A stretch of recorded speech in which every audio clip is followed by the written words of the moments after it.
Hello, and welcome back to the Irish Tennis Updates podcast. My name is Adam, your host.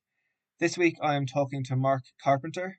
Mark has been involved in tennis for his whole life and has had a lot of experiences in the sport, from winning Fitz under 12, then moving to Switzerland for the pretty much the remainder of his junior days and getting to experience tennis over there. He's also had good success as a player, playing league for Nace, also playing in Trinity, playing in Oxford University as well. And in addition to that, Mark has also worked in committees for the Irish Open event, for Leinster Tennis, for Fitzwilliam. He's learned a lot in those experiences, and I was really interested to talk to Mark and see what he has learned about Irish tennis from experiences like that. We also touch on what Irish tennis can learn from the Swiss, in particular in relation to competition, a rating system, and how they structure their competition throughout the year and during the summer. I really enjoyed talking to Mark, getting his thoughts. He's a great guy in tennis. I think you will enjoy this episode. I think we'll all take something from it.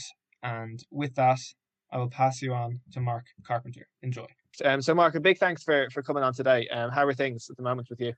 Yeah, great. Thanks for inviting me on, Adam. I've seen you've had a lot of illustrious guests on before me that I probably can't compete with in terms of accolades on the tennis court, but hopefully we'll have an interesting discussion in any case. No, all good. I'm looking forward to it. Just to jump in, kind of how did your kind of tennis journey start? How do you, or what memories do you have of early tennis days? Yeah, sure. So no one had played tennis before in my family. Actually, my parents didn't play tennis, and kind of uncles or aunties who played either. But I despite that, I started playing tennis very early. So my first experience was my granny, late granny, had a sort of caravan and a mobile home in one of those mobile home parks in Wexford, which we actually have recently purchased ourselves, the same one. Go down there with our own two kids now. So literally about 3 years of age, I'd be kind of hitting balls down there. It just so happened that it overlooked the two tennis courts that were in the center, and I thought that looked like great crack. So from literally about 3, I'd be using some sort of makeshift racket and going out and hitting anything that resembled a ball. And then I also had the good fortune to live pretty near the tennis club in Nace, only maybe a 5 minute walk away. So I joined there as soon as I could, which I think at the time you had to be 8 officially. I think I got in at about 6, nearly 7. I think we've got a bit more progressive since then. I think you can join any age at this point, but joined there, 6 going on 7, and just started playing loads from an early age. I was an early starter, and I just played loads and loads and loads of tennis. I remember one of the things I used to do when I was only 6 or 7, which sort of both reveals my love of tennis and then also maybe my nerdiness, was I used to get a copybook from school, and I'd make out an entire 128 draw of all the players I could think of or could see on the TV or whatever. And then in my living room, I'd have the couch lined up against the wall, and I'd have a sponge ball and a plastic racket, and I'd play an entire kind of Grand Slam event. And when I'd be playing, I'd hit one shot as if I was one player, and the next shot as if I was the other player. And if the ball went into the couch, that was the net. So it was point to the other guy, and I play it the whole tournament from beginning to end. So that was sort of my early early introduction to tennis. So went big pretty early. It's great to start that stuff early. Just how do you look back then on junior tennis and growing up and getting a bit older and playing against more competitively? Yeah, so I started playing competitively pretty early as well. So I sort of was on my first Leinster squad when I was under 8 and 7, 8, and played my first tennis tournament in the Nace under 9s. I was 7 at the time, and I played 3 matches. I can tell you the names of the 3 players I played. I played Stephen Kluski, James's older brother.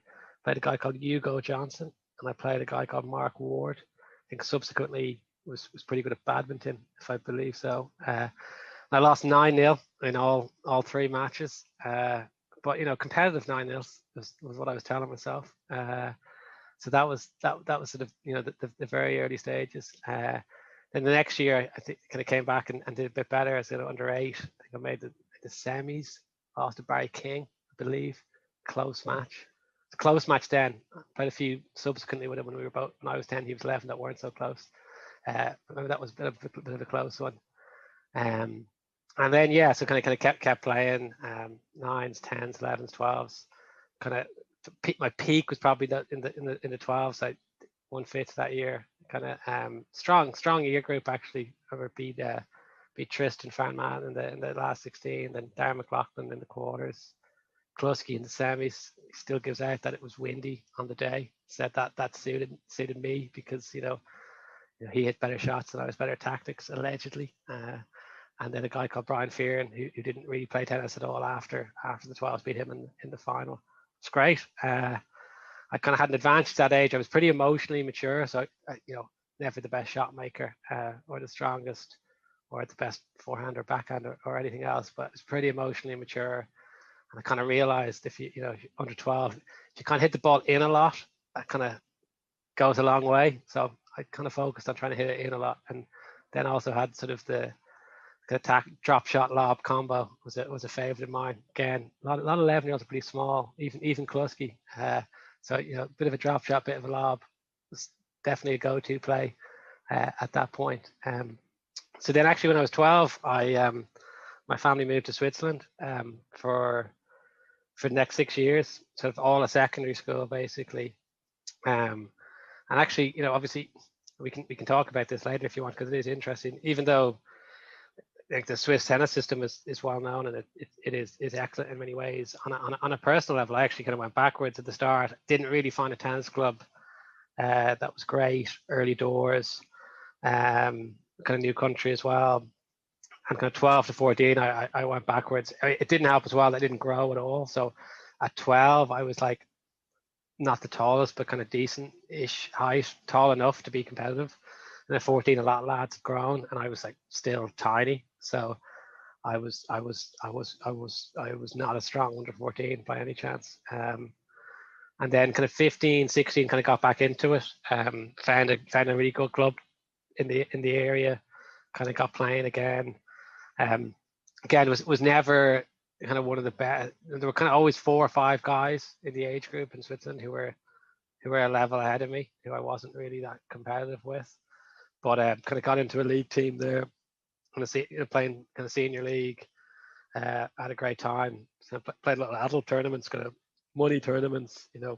Again, I was entering them not at the very final stages where the heavy hitters were, but they were a great experience in itself. And then kind of at 18, we were done. We moved back home. But that was kind of my junior tennis experience. I didn't really come home between 12 and 18 months. I think I came back and played maybe 1/5. Like the lads, I'm sure would have passed me out anyway, as they kind of their sort of superior tennis ability kind of came through, and my maybe emotional maturity was less of an edge at 16 or 17 than it was at 11 or 12. But that was kind of my junior tennis story. I also started coaching at a pretty early stage, so I was coaching in Switzerland from 16, which was great, making money hitting tennis balls as 16-year-olds. What's not to like? Yeah.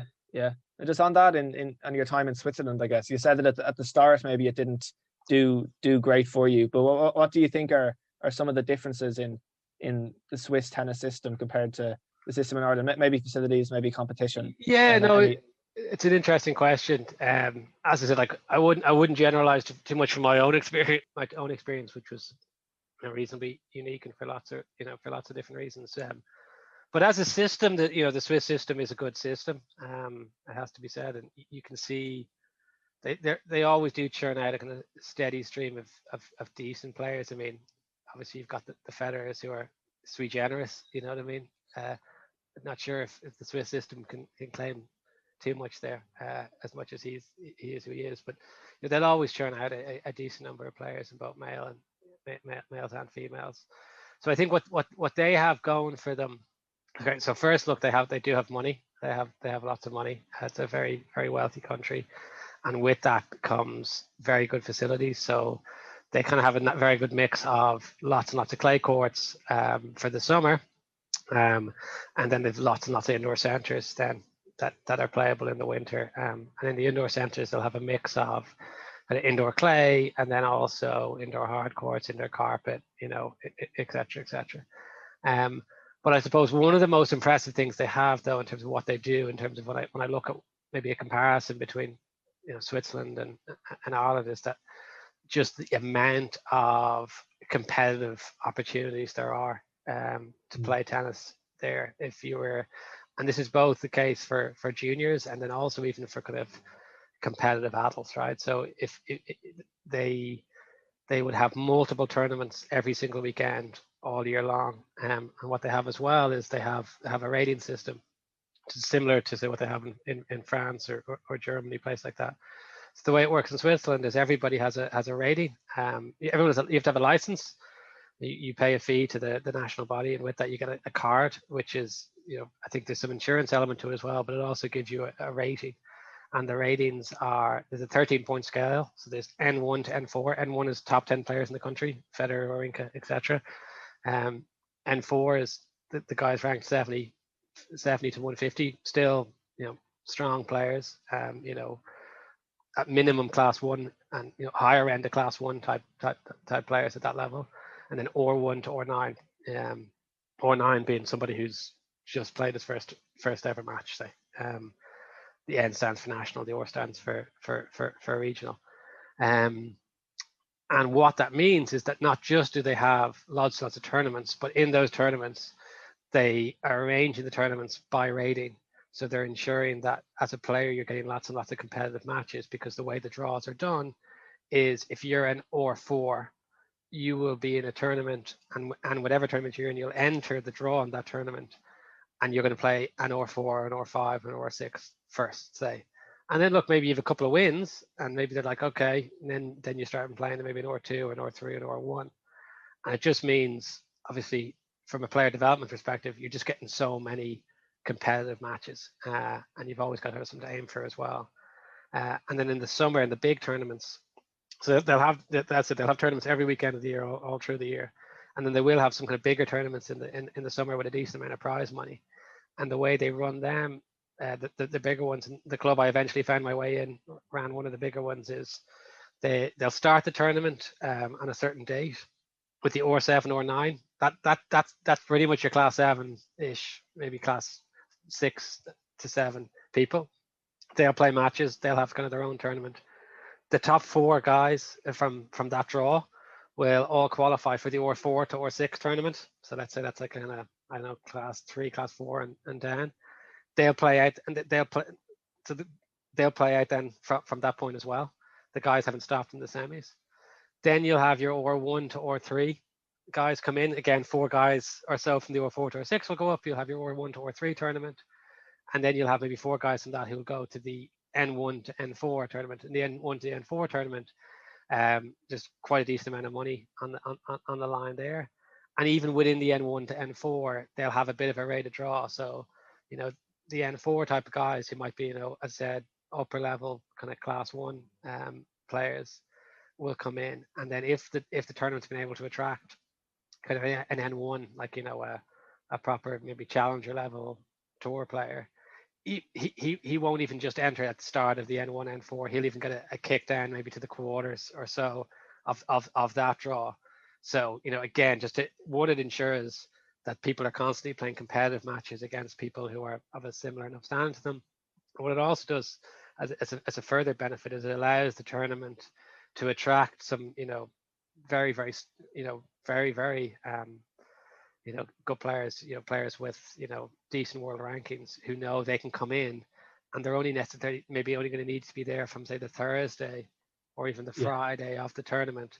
Come maybe play Friday, Saturday, Sunday, have a chance to win a decent amount of money. It'll attract people down to watch the event. And what they'll do then at the final weekend is they'll run the finals of all the events. So all those guys, say, who started in the R7 or 9, and then maybe they got down to the R4 or 6 and they lost the R4 or 6, they'll come back and play their R7 or 9 final as well, and they'll play all the finals. And it also creates a bit of atmosphere then, because it gives you more people kind of on site for the kind of the pro or the N1 final as well. So I just thought it was just a really good system for people of all levels being able to play lots of competitive matches. And if I had to say, if there's one kind of dream as to what we could maybe hope at some point to replicate in Ireland, it's something like that. You're not going to get access to maybe centuries of Swiss wealth that have built the level of indoor tennis facilities that they have in Switzerland overnight, but you'd be hopeful that sort of kind of structured competition is something that, and I know progress has been made in that regard, but that's something that we could work towards more in Ireland as something that is probably more realistically achievable than getting the facilities up overnight. Yeah, no, that sounds really interesting. And two things when it came to me just when you were saying that. Firstly, I guess the benefit of that is that it's going to give everybody in the draw can theoretically play, up. So, if I'm a class 7 player, and I keep winning, I can play, as high level, and like it's all available to me. Absolutely, 100%. Yeah. So as I said, the kind of all year round weekend tournaments, they will be generally like focused on a level, and you just play that level, and that's it. But the bigger tournaments in the summer, absolutely, and you could enter, and the R7 draw, and you're right. Theoretically, you could be playing. I mean, Fed's not playing them, but you could be playing, a guy 180 in the world. If somehow you are very underrated at R7, and but there is a theoretical route up the draw for you to do so. Yeah. And the second thing that I was wondering there was that are those ratings, are they independent of age and of gender? Is that kind of a rating? So they are independent of age. Yeah. So it's a pure level based system. But they're not independent of gender. So I know with UTR, obviously it's completely gender neutral in that regard. So no, in Switzerland you do have you've a male rating and a female rating. So you have a female N11 as well. Who I can't remember off the top of my head who's the current top Swiss female player. But yeah, you do have two separate ratings for men and women. But age wise, no, it's not. It's purely level based. Yeah, no, that sounds really good, and I guess it is something that could be maybe brought in here. And I think there are talks of things like that in terms of the rating system of having that in here and that being a structure for competitions. I've seen I think I saw an email recently about hopefully the ITF rating coming in.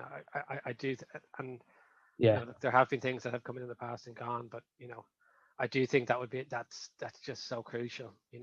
Particularly it's even more important in a country like Ireland, because you're not going to have the level of depth, what I mean, of players, right, that say a France or someone like that does. So it's even more important that a good junior player, say you got a really good 13, 14-year-old, it's even more important in Ireland that they're exposed to playing guys of their level, who are older than it is maybe in a country where there may be more good level 14-year, very strong 14-year-olds for them to play. So yeah, no, really really hope it comes in and is well utilized.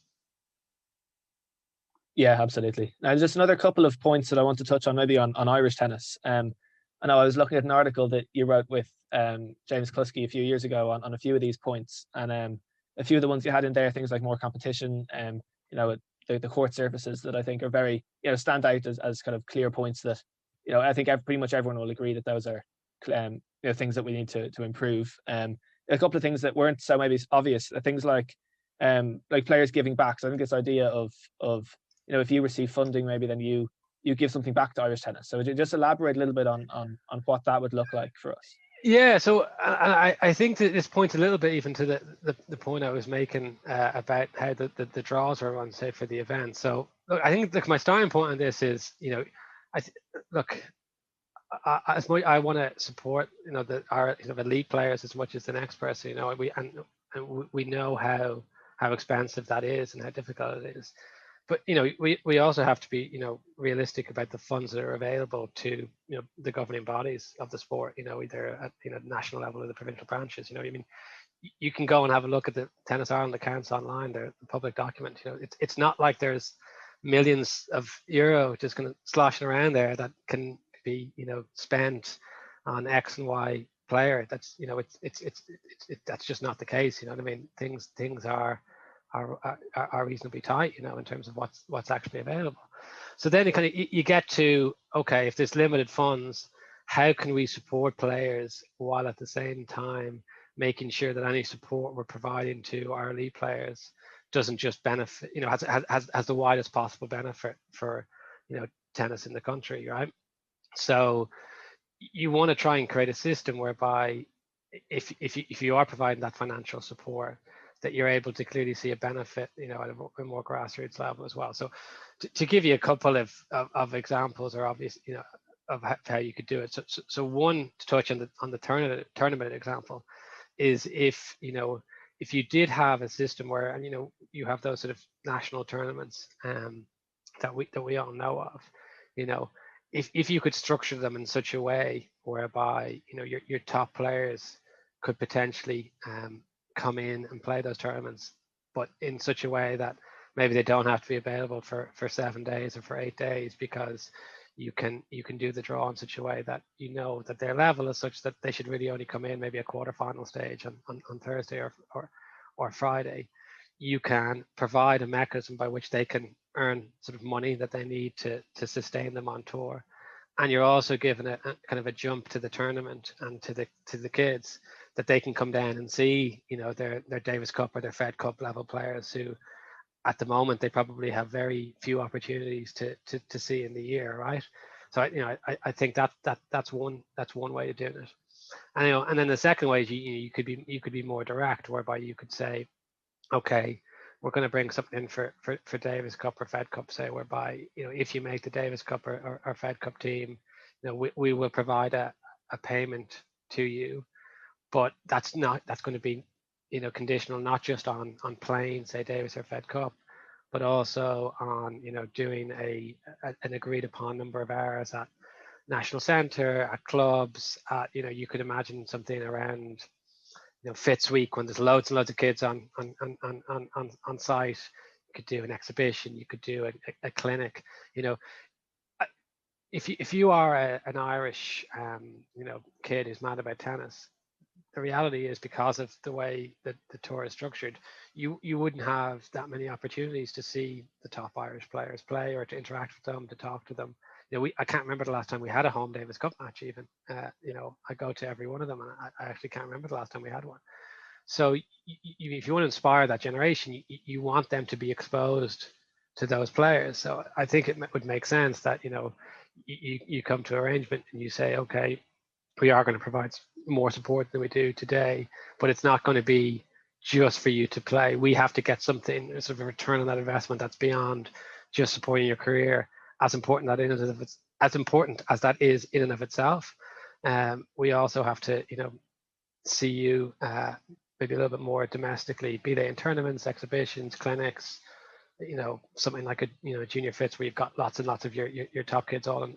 Hopefully we can go back to a time where we do have lots and lots of people all in one place at the same time. Obviously that's not something that we can do right now, but that's the type of dynamic I'm talking about. And like if you look at examples from Europe, when I was in Switzerland, we had those sort of money tournaments, and it was very, very common for futures, even challenger level players, to be playing in those tournaments and in those clubs, because the reality is that playing futures week in, week out, or the ITF, the women's equivalent, you're not going to earn enough money to sustain yourself on tour. You need alternative sources of income. That's just the reality. So it's finding the way to support those guys, while at the same time realize the greatest possible benefit for tennis more generally.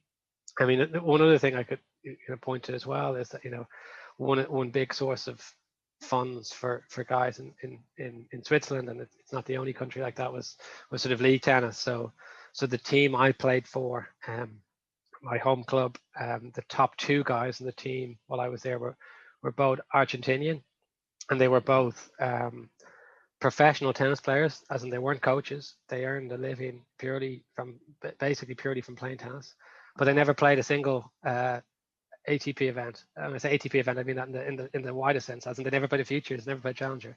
What they did was they entered into a contract with the club. The club provided them with a sort of a stipend, a sort of a wage, let me say, for the 4 months. No, sorry, it wasn't quite 4 months. Maybe 3 months of the wider league campaign. In return, they played every league match, obviously, and then they also had wider commitments around the club to, kids clinics, to hitting with juniors, to doing various sort of things to sort of bring on sort of the kids in the club more generally.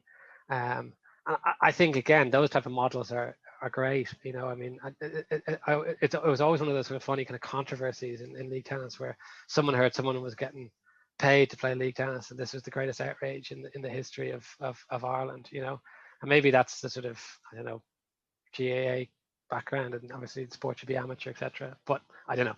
But it was a system that worked well, because what you got is people who were either aspiring professionals or professional level players were able to earn an income that was largely derived from their tennis ability, but that tennis ability didn't just benefit them, that they were having to, in return for that income, they obviously had to play the matches and people came in and watched them, and they had other commitments to give back that then benefited sort of all the kids in the club. So again, if a club in Ireland was to do something like that, I think that'd be great. I certainly wouldn't criticize. I think it would be worthy of commendation as opposed to condemnation.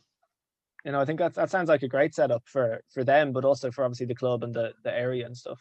And then just a comment on what, I guess, a point that I would have heard a lot is that the top players in the country should be playing the tournaments during the summer, I guess, in particular, more. And I guess what you were saying about that setup in terms of coming in at the quarterfinal stage is something that would make that more realistic. If you're not asking them to play maybe a whole week and 7 matches, you're just asking them to play maybe 3 matches. It seems easier for them, but it still has the benefit for the club and the tournament and the people, say, watching around. Yeah, I mean that would be my take on it. And while there may be a benefit to the one individual person who plays them in the first round and loses 6-love, I don't think that's really in the wider interest. But having them in the event and coming in at a later stage, I think makes sense in a wider sense, both potentially for the player and also for the obviously for the tournament and for the club hosting the tournament as well. Yeah, I think that does make a lot of sense. And then just to move on a little bit, I know you've kind of had a variety of roles, I guess, in the tennis community in Ireland, and also you've had some experience as well as in Switzerland. I believe you had to play some in Oxford, some tennis. Yeah. So just what's your experience of that, and maybe anything that you learned there as well? Yeah, so I went to university there. I did my undergrad there long time ago now, 04 to 07. And I played in the tennis team all 3 years, and I was captain in my last year. And look, it was a fantastic experience. The reality is that we got opportunities that were far beyond our station as tennis players, by virtue of sort of the brand name that kind of comes with Oxford University.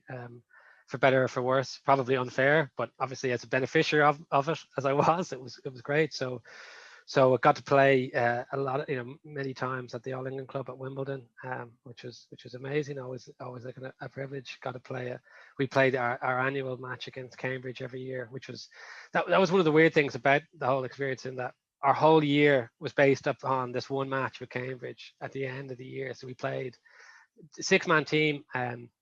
You played 2 singles matches. So say you played number 1, you play the number 1 and 2 from the other team, and so on. Okay. And then 3 doubles pairs, and you play all the other doubles pairs. So if you play singles and doubles, you play 5 matches over 2 days, first to 11, and your whole year was just based around this one match. So which was funny, but kind of incredible in its own way. So just on that stuff on the admin side, because I know you have had a role in the admin in tennis, and in particular, I guess, on committee for the Irish Open. So just tell me a little bit about when that was and what that role entailed. Yeah, cool. So yeah, so I've been in quite a lot of admin roles in tennis, for better or for worse. So I was on the tennis committee in Fitz, and I was on the executive committee in Fitz. I was on the Leinster Council. I was on the I can't remember what else comes to mind, but yeah, probably most prominently in terms of what was, required quite a lot of work and it was quite rewarding. Was I was the chairman of the organising committee for the Irish Open for a number of years. I'm going to say maybe as many as 5 years. And look, it was great. So what that entailed was a couple of things. So one, it was sort of organising all the kind of the club side that needed to be done to kind of get the tournament off the ground, right? So you need to get the club obviously to sign off on it. Then there's various things that need to be done around getting the club ready. So Eamon and Fitz, those who know him, is a facilities guy, unbelievable. Just kind of say, Eamon, tournament's happening, and he'd kind of make it happen. But stands don't appear by themselves. Walkways don't appear by themselves. Courts don't get prepared by themselves, etc. But that was obviously one aspect. You've got to get then the just the umpires and the line judges, etc., looked after. Food, hotels, etc. Actually, it's one of the, just as an aside, it is one of the biggest costs to having the event, is that because we don't have that many, we've a couple, but not many of umpires who have the requisite qualifications to work at the event. It means that we have to rely on getting people over from the UK, referee and umpires, and then you've got to obviously pay for their hotel rooms and their food, etc., for the week. So that actually puts quite a substantial cost on the tournament. Other thing, which is kind of sponsors, kind of looking after sponsors, getting sponsors and getting the money in, and then making sure they're looked after. And then one of the other things I looked after was sort of the comms, so writing kind of daily reports, releases, press releases, internal member releases, trying to get people to come and watch, telling people what happened, etc., etc. And all the years I did it, always did it with Aileen Rogan from Tennis Ireland, who was the Tennis Ireland rep. She was great to work with. We were a pretty good team. But it was quite a lot of work, and I suppose if 2 points that come up when I kind of think of the Irish Open and the admin side generally, is I'd say one thing I'd call out is that I got quite involved in that. I find we struggle to get people, both younger people and also maybe people who have experience of playing tennis at a competitive level, shall we say, a kind of upper national level, or better, if ideally, right, involved in the admin side. And then you talk to a lot of people who are younger and people who are of that sort of playing level, and they do kind of give out a bit about the admin.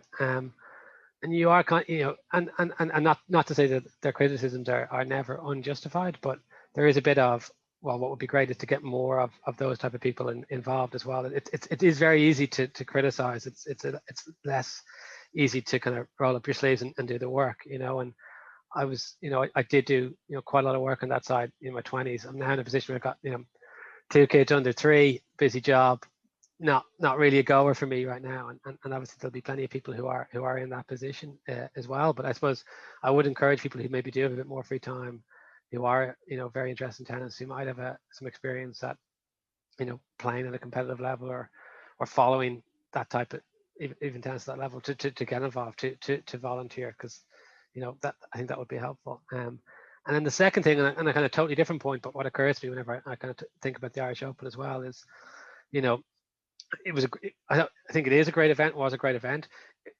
If anything, it was almost too good, if that makes sense. So, and I think this is an issue when I think of Irish tournaments more generally.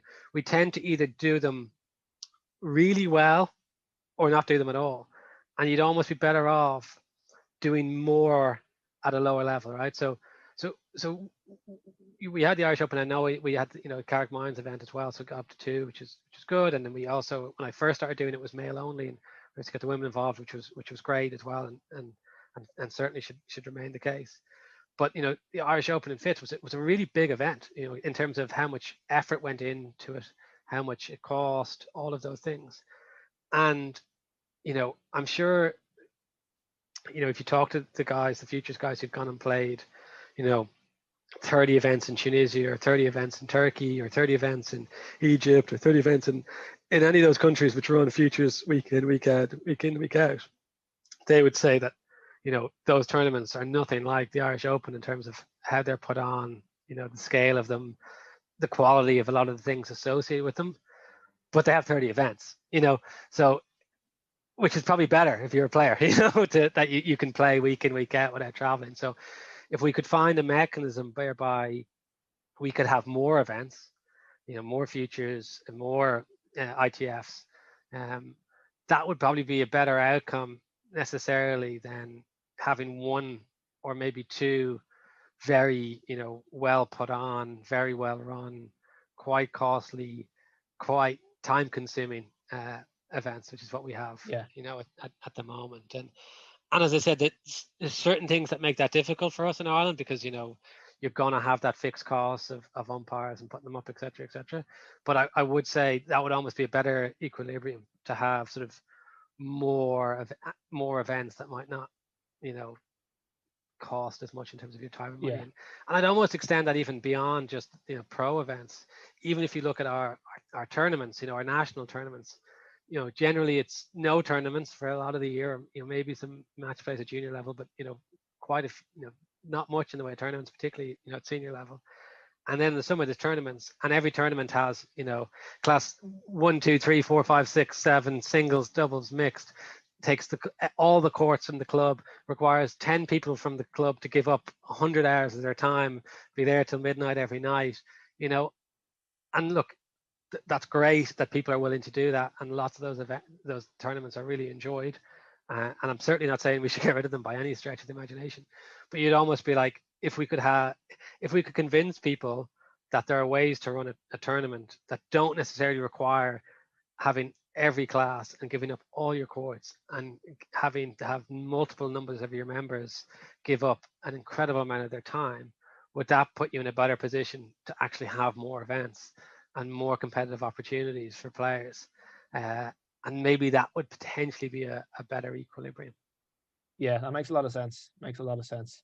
And I just want to, I'm very conscious of your time. I just want to ask you what your favorite thing about tennis is, just to. Jesus, yeah, it's a good question.